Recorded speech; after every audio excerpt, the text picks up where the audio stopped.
ಧರ್ಮಸ್ಥಳದಲ್ಲಿ ಶವಗಳನ್ನ ಹೂತಿಟ್ಟ ಆರೋಪ ಪ್ರಕರಣಕ್ಕೆ ಸಂಬಂಧಪಟ್ಟ ಹಾಗೆ ಇದೀಗ ಧರ್ಮಸ್ಥಳ ಬಿಟ್ಟು ಹೊರಗಡೆ ಮಹಜರು ಕಾರ್ಯ ಶುರುವಾಗಿದೆ. ಬೆಂಗಳೂರಿಗೆ ಚಿನ್ನಯ್ಯನನ್ನ ಎಸ್ಐಟಿ ಅಧಿಕಾರಿಗಳು ಕರೆತರ್ತಾ ಇದ್ದಾರೆ. ಈಗಾಗಲೇ ನೂರಾರು ಶವಗಳನ್ನು ಹೂತಿಟ್ಟಿದ್ದೀನಿ ಅನ್ನುವಂತಹ ಒಂದು ಆರೋಪ ಪ್ರಕರಣಕ್ಕೆ ಸಂಬಂಧಪಟ್ಟ ಹಾಗೆ ಬಂಧನಕ್ಕೆ ಒಳಗಾಗಿರುವಂತಹ ಚಿನ್ನಯ್ಯನನ್ನ ತೀವ್ರವಾದಂತಹ ವಿಚಾರಣೆ ಆದ ಬಳಿಕ ಇದೀಗ ಮಹಜರು ಕಾರ್ಯವನ್ನ ಎಸ್ಐಟಿ ಅಧಿಕಾರಿಗಳು ಆರಂಭ ಮಾಡಿದ್ದಾರೆ. ಧರ್ಮಸ್ಥಳವನ್ನ ಬಿಟ್ಟು ಹೊರಗಡೆ ಮಹಜರು ಕಾರ್ಯ ಶುರು ಮಾಡಿದ್ದು ಬೆಂಗಳೂರಿಗೆ ಚಿನ್ನಯ್ಯನನ್ನ ಎಸ್ಐಟಿ ಅಧಿಕಾರಿಗಳು ಕರೆತರ್ತಾ ಇದ್ದಾರೆ.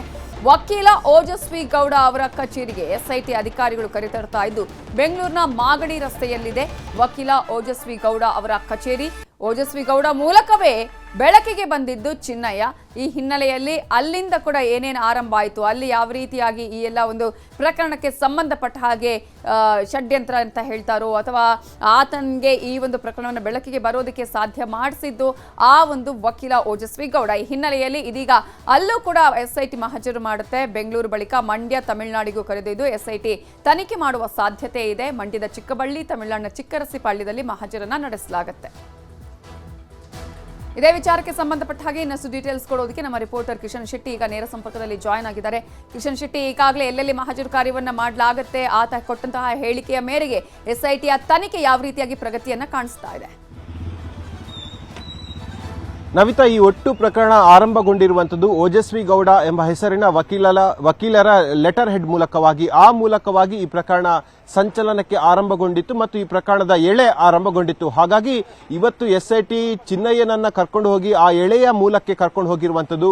ಆ ಆರಂಭದ ಗಂಟೆಗಳಲ್ಲಿ ಭಾವಿಸಲಾಗಿತ್ತು ಮಂಡ್ಯ ಅಥವಾ ತಮಿಳುನಾಡಿಗೆ ಆತನನ್ನ ಕರ್ಕೊಂಡು ಹೋಗ್ತಾರೆ ಅಂತೇಳಿ. ಆದ್ರೆ ಆನಂತರ ಬಂದಂತಹ ಅಪ್ಡೇಟ್ ಪ್ರಕಾರವಾಗಿ ಇಲ್ಲ, ಎಸ್ಐಟಿ ನೇರವಾಗಿ ಆ ಮಾಸ್ಕ್ ಮ್ಯಾನ್ ಚಿನ್ನಯ್ಯನನ್ನ ಕರ್ಕೊಂಡು ಹೋಗಿರುವಂತದ್ದು. ಅದು ಬೆಂಗಳೂರಿಗೆ ಮಾಗಡಿ ರಸ್ತೆಯಲ್ಲಿರುವಂತಹ ಓಜಸ್ವಿ ಗೌಡ ಎಂಬ ವಕೀಲರ ಕಚೇರಿಗೆ ಅನ್ನೋದು ಸದ್ಯಕ್ಕೆ ಸಿಕ್ಕಿರುವಂತಹ ಮಾಹಿತಿ.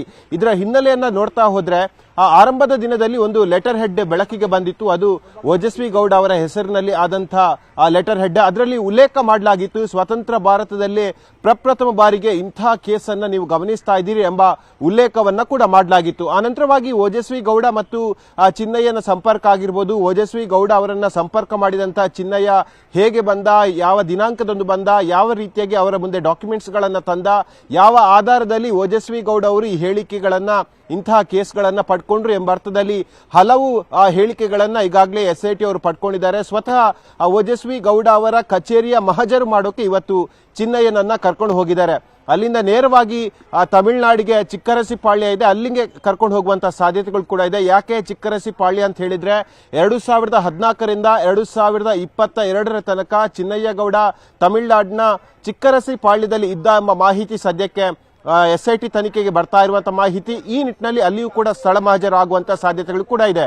ಮೂರನೇ ಸ್ಥಳ ಅದು ಮಂಡ್ಯ ಜಿಲ್ಲೆಯ ಮದ್ದೂರು. ಅಲ್ಲಿ ಏನು ಚಿನ್ನಯ್ಯನ ಕುಟುಂಬಸ್ಥರು ಕೂಡ ಇದ್ದಾರೆ, ಅಲ್ಲಿ ಪತ್ನಿ ಕೂಡ ಅಲ್ಲೇ ಇರುವಂತದ್ದು. ಹಾಗಾಗಿ ಆ ಭಾಗದಲ್ಲಿ ಕೂಡ ಇವತ್ತು ಅಥವಾ ನಾಳೆ ಮಹಜರು ಪ್ರಕ್ರಿಯೆ ಆಗುವಂತಹ ಸಾಧ್ಯತೆಗಳು ಕೂಡ ಇದೆ. ಇಷ್ಟು ದಿನಗಳ ಕಾಲ ಹಲವು ಹೇಳಿಕೆಗಳನ್ನ, ಹಲವು ದಾಖಲೆಗಳನ್ನ ಪರಿಶೀಲಿಸಿದಂತ ಎಸ್ಐಟಿ ಇವತ್ತು ಮಹಜರು ಕಾರ್ಯವನ್ನ ಮಾಡ್ತಾ ಇದೆ ಮತ್ತು ಚಿನ್ನಯ್ಯನ ಮೇಲೆ ಇರುವಂತಹ ಆರೋಪಗಳಿಗೆ, ಆತ ಕೊಟ್ಟಿರುವಂತಹ ಹೇಳಿಕೆಗಳಿಗೆ ಪ್ರಬಲ ದಾಖಲೆಯನ್ನ ಸಂಗ್ರಹ ಮಾಡೋಕೆ ಎಸ್ಐಟಿ ತಂಡ ಮುಂದಾಗಿದೆ. ಈ ನಿಟ್ಟಿನಲ್ಲಿ ಇವತ್ತು ಬೆಂಗಳೂರಲ್ಲಿ ಮತ್ತು ತಮಿಳುನಾಡು ಮತ್ತು ಮಂಡ್ಯದಲ್ಲಿ 3 ಭಾಗದಲ್ಲಿ ಇವತ್ತು, ನಾಳೆ ಮತ್ತು ಮುಂದಿನ ದಿನಗಳಲ್ಲಿ ಮಹಜರು ಪ್ರಕ್ರಿಯೆ ಆಗುವಂತಹ ಸಾಧ್ಯತೆಗಳು ಕೂಡ ಇದೆ. ಒಂದು ಲೆಕ್ಕದಲ್ಲಿ ಚಿನ್ನಯ್ಯನ ಹೇಳಿಕೆಗಳು ಸುಳ್ಳು ಮತ್ತು ಆತ ಇಲ್ಲಿ ನಕಲಿ ಪಾತ್ರವನ್ನ ಸೃಷ್ಟಿ ಮಾಡಿದ್ದಾನೆ, ನಕಲಿ ದಾಖಲೆಗಳನ್ನ ಕೂಡ ಸೃಷ್ಟಿ ಮಾಡಿದ್ದಾನೆ ಎಂಬ ಅರ್ಥದಲ್ಲಿ ಬಹಳ ಆರೋಪಗಳು ಕೂಡ ಕೇಳಿ ಬಂದಿತ್ತು. ಜೊತೆಗೆ ಎಸ್ಐಟಿ ತನಿಖೆ ಮಾಡುವಂತಹ ಸಂದರ್ಭದಲ್ಲಿ ಸ್ವತಃ ಚಿನ್ನಯ್ಯನೇ ಹೇಳಿಕೊಂಡಿದ್ದ, ಹಲವು ಮಹತ್ವದ ದಾಖಲೆಗಳನ್ನ ಕೂಡ ಹೇಳಿಕೊಂಡಿದ್ದ. ಈ ನಿಟ್ಟಿನಲ್ಲಿ ಎಸ್ಐಟಿ ಸ್ಪೆಷಲ್ ಸೆಕ್ಷನ್ಗಳನ್ನ ಕೂಡ ಆಡ್ ಮಾಡಲಾಗಿತ್ತು. ಹಾಗಾಗಿ ಅಂತಹ ಸೆಕ್ಷನ್ಗಳಿಗೆ ಪೂರಕವಾಗುವಂತಹ ದಾಖಲೆಗಳ ಸಂಗ್ರಹಕ್ಕೆ ಈಗ ಎಸ್ಐಟಿ ಮುಂದಾಗಿದೆ. ಈ ನಿಟ್ಟಿನಲ್ಲಿ ಬೆಳಗ್ಗೆ 6 ಗಂಟೆ ವೇಳೆಗೆ ಬೆಳ್ತಂಗಡಿಯ ಎಸ್ಐಟಿ ಕಚೇರಿಯಿಂದ ಎಸ್ಐಟಿ ತಂಡ ಚಿನ್ನಯ್ಯನನ್ನ ಕರ್ಕೊಂಡು ಈಗ ಬೆಂಗಳೂರಿಗೆ ಬಂದಿರುವಂತದ್ದು. ಬೆಂಗಳೂರಲ್ಲಿ ಓಜಸ್ವಿ ಗೌಡ ಸೇರಿದಂತೆ ಹಲವು ಕಚೇರಿಗಳ ಮಹಜರು ಕಾರ್ಯ ಆಗುವಂತಹ ಸಾಧ್ಯತೆಗಳು ಸದ್ಯಕ್ಕೆ ಕಂಡು ಬರ್ತಾ ಇರುವಂತದ್ದು. Navitha, thank you Kishan Shetty ಡೀಟೇಲ್ಸ್ಗೆ.